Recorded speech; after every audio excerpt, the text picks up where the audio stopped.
UPSC परीक्षेची तयारी अनेकांसाठी एक मोठं स्वप्न. पण या प्रवासाची सुरुवात कशी करायची? चला, आज आपण पहिल्या वर्षासाठीचा एक स्पष्ट स्टेप बाय स्टेप रोडमॅप समजून घेऊया. हा आराखडा या मोठ्या प्रवासाला एक योग्य दिशा देईल हे नक्की. यूपीएससी परीक्षा काहींना तर ती द बीस्ट वाटते. आणि खरं सांगायचं तर एवढ्या मोठ्या परीक्षेला सामोरं जाताना सुरुवात नेमकी कुठून आणि कशी करायची हा प्रश्न पडणं अगदी स्वाभाविक आहे. तर याच महाकाय आव्हानाचा पहिला टप्पा कसा ओलांडायचा तेच आपण आज पाहणार आहोत. कुठल्याही लढाईत उतरण्याआधी शत्रू किती ताकदवान आहे हे जाणून घेणं महत्वाचं असतं, नाही का? तसंच आहे यूपीएससीचं. तयारी सुरू करण्याआधी ही परीक्षा नेमकी आहे तरी काय, तिचं स्वरूप कसं आहे हे समजून घेणं ही पहिली आणि सर्वात महत्वाची पायरी आहे. तर बघा, यूपीएससीची परीक्षा ही खरं तर 3 भागांमध्ये विभागलेली आहे. पहिला टप्पा म्हणजे प्रिलिम्स. ही एक चाळणी परीक्षा आहे जिथे तुम्हाला मल्टिपल चॉईस क्वेश्चन्स सोडवायचे असतात. हा टप्पा पार केला की मग येतो दुसरा टप्पा, मेन्स. इथे मात्र वर्णनात्मक उत्तरं लिहावी लागतात. आणि सगळ्यात शेवटी येतो तिसरा टप्पा, मुलाखत, जी तुमच्या ज्ञानासोबतच व्यक्तिमत्वाचीही परीक्षा घेते. आणि हो, एक गोष्ट कायम लक्षात ठेवा, हा तयारीचा सगळ्यात महत्वाचा गोल्डन रूल आहे. तो म्हणजे अभ्यासक्रम नीट समजून घेतल्याशिवाय एकाही पुस्तकाला हात लावायचा नाही. विश्वास ठेवा, सगळा खेळ याच अभ्यासक्रमावर अवलंबून आहे. ठीक आहे, मग आता थेट तयारीच्या पहिल्या टप्प्याकडे वळूया. पहिले 3 महिने हे फक्त आणि फक्त आपला पाया मजबूत करण्यासाठी आहेत. इथे कोणतीही घाई करायची नाहीये. मी मगाशी अभ्यासक्रमाबद्दल बोललो, आठवतंय? तो फक्त विषयांची एक लिस्ट नाहीये, तर तो आपलं बायबल आहे, आपला जीपीएस आहे. upsc.gov.in या वेबसाईटवरून तो डाउनलोड करा. आणि एक नियम बनवा, आपण जो काही विषय वाचणार तो थेट अभ्यासक्रमातल्या कुठल्या तरी मुद्द्याशी जोडलेलाच असला पाहिजे.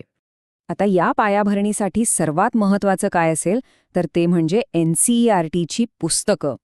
अक्षरशः पायात हे. साधारणतः 6वी ते 12वी पर्यंतची, विशेषतः इतिहास, भूगोल, राज्यशास्त्र आणि अर्थशास्त्राची पुस्तकं. या पुस्तकांमधून तुमचे बेसिक कन्सेप्ट्स इतक्या पक्क्या होतील की पुढचा मोठा आणि अवघड अभ्यास खूप सोपा वाटेल. आणि हो, रोजच्या रोज वर्तमानपत्र वाचण्याची सवय लावून घ्या, कारण चालू घडामोडी हा यूपीएससी परीक्षेचा आत्मा आहे असं म्हटलं जातं. द हिंदू किंवा द इंडियन एक्सप्रेससारखं कोणतेही एक चांगलं वृत्तपत्र घ्या, पण लक्षात ठेवा, अख्खं वर्तमानपत्र वाचायचं नाहीये. फक्त आपल्या अभ्यासक्रमाशी संबंधित बातम्या शोधून त्यांचं विश्लेषण करण्याची कला शिकायची आहे. चला, तर पहिले 3 महिने गेले. आपला पाया आता बऱ्यापैकी पक्का झालाय. आता वेळ आहे त्यावर एक मजबूत इमारत बांधण्याची. म्हणजेच आता आपण एका ठोस रणनीतीवर काम करणार आहोत. पुढचे 3 महिने म्हणजे 4था ते 6वा महिना हा पूर्णपणे स्ट्रॅटेजी बनवण्यासाठी असेल. बघा, प्रत्येकाची ताकद, प्रत्येकाचा अभ्यासाचा वेळ वेगळा असतो. त्यामुळे दुसऱ्या कोणाचं वेळापत्रक कॉपी करण्याऐवजी स्वतःचं आपल्या सोयीनुसार एक प्रॅक्टिकल स्टडी प्लॅन बनवा. हा प्लॅन म्हणजे आपलं जीपीएस आहे, जो आपल्याला योग्य रस्त्यावर ठेवेल आणि ध्येयापर्यंत पोहोचायला मदत करेल. इथे एक मंत्र लक्षात ठेवायचा, लेस इज मोर. म्हणजे पुस्तकांचा ढिगारा गोळा करू नका. प्रत्येक विषयासाठी 10 वेगवेगळी पुस्तकं वाचण्यापेक्षा एकच चांगलं स्टँडर्ड पुस्तक निवडा आणि तेच पुन्हा पुन्हा नीट समजून वाचा. क्वांटिटीपेक्षा क्वालिटी नेहमीच जास्त महत्वाची. आता इतका सगळा अभ्यास लक्षात कसा ठेवायचा? त्यासाठी आपलं एक गुप्त शस्त्र आहे, नोट्स काढणे. तुम्ही जे काही वाचता ते स्वतःच्या शब्दात लिहून काढा. यासाठी तुम्ही कॉर्नेल मेथड वापरू शकता, माइंड मॅप्स बनवू शकता किंवा OneNote सारखी डिजिटल टूल्सही वापरू शकता. रिव्हिजनच्या वेळी याचा खूप फायदा होतो. ठीक आहे, आता 6 महिने झालेत, ज्ञान मिळवलं, रणनीती आखली. आता वेळ आली आहे हे ज्ञान प्रत्यक्ष मैदानात उतरवण्याची.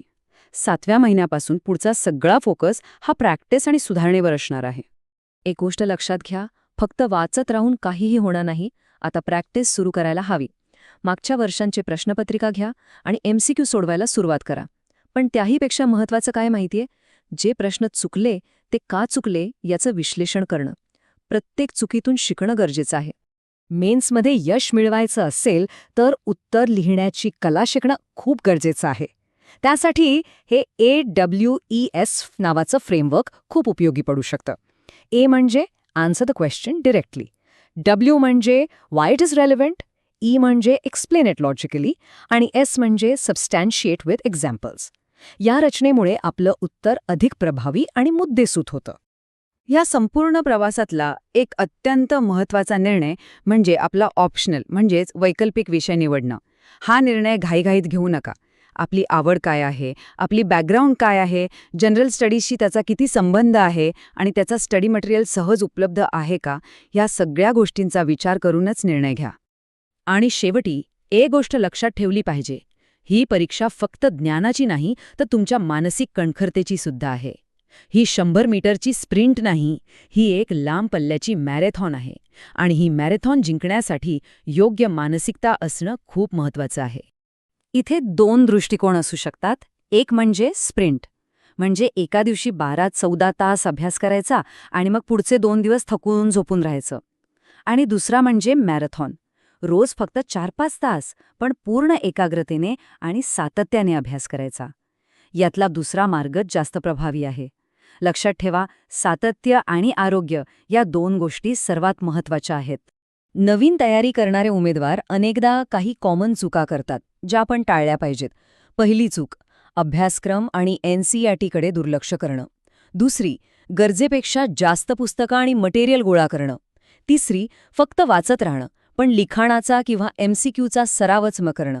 आणि शेवटची पण सर्वात मोठी चूक म्हणजे रिव्हिजनकडे दुर्लक्ष करणं. या चुकांपासून दूर राहिलं तर यशाचा मार्ग नक्कीच सोपा होईल.